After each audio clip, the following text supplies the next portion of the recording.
Good morning, good afternoon, good evening, wherever you are.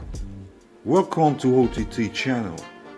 Today we are going to deal with Genesis chapter 1 verse 3.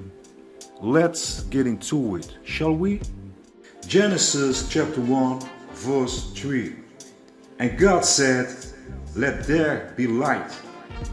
And there was light. Now the question is, if the sun is created on day 4, what is the light on day 1? So, what is this light if the sun was not created yet? My understanding is that this is the light of the day. The day's light does not only include the sun, for it is impossible for one light source to create such clear lightness as in a sunny summer day.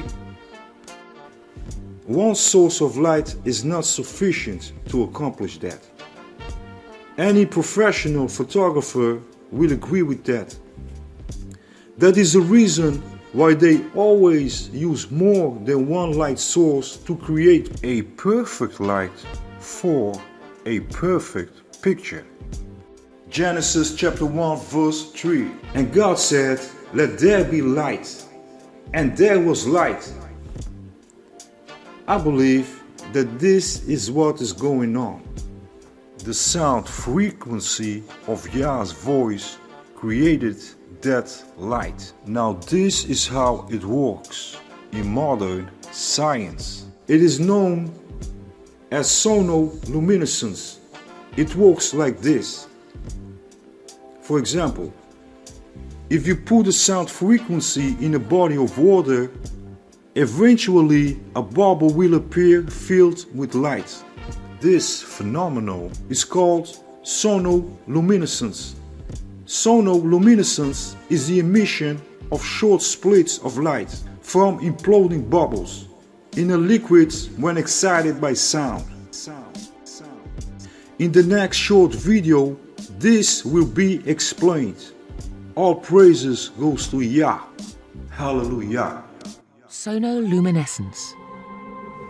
The first time I saw sonoluminescence was in a darkened room. I was transfixed to look at this spherical flask of fluid.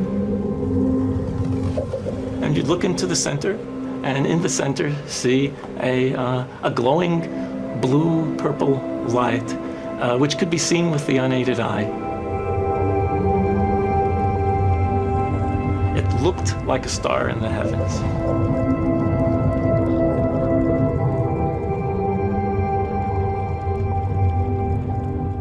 Seth Putterman called it the star in a jar, a tiny spot of bright light contained in a flask of liquid.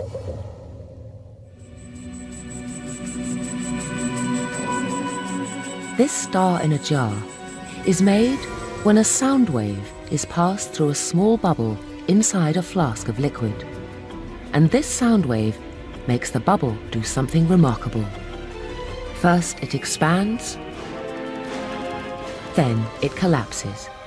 And this collapse happens so violently that vapor molecules trapped inside the bubble slam together and heat up so much that the bubble gives off an incredible burst of heat and light, several thousand times a second, giving the appearance of a star.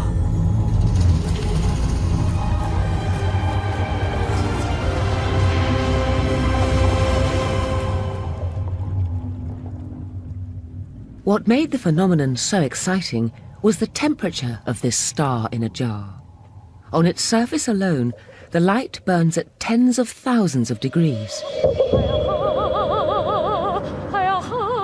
And Seth Putterman now contemplated a tantalizing possibility.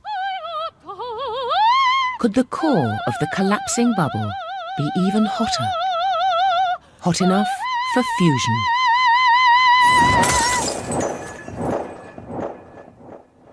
One of the mysteries of sonoluminescence is to determine exactly how hot the interior of the bubble gets. In the sun, the interior can be millions of degrees, hot enough to cause fusion. And the thought crossed my mind that perhaps inside the collapsing bubble, the interior of the bubble might also get hot enough to cause fusion.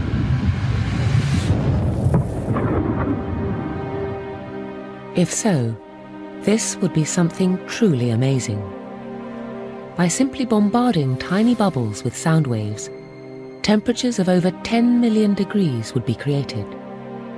And nuclear fusion, the same reaction that powers the sun, would be happening almost effortlessly here on Earth.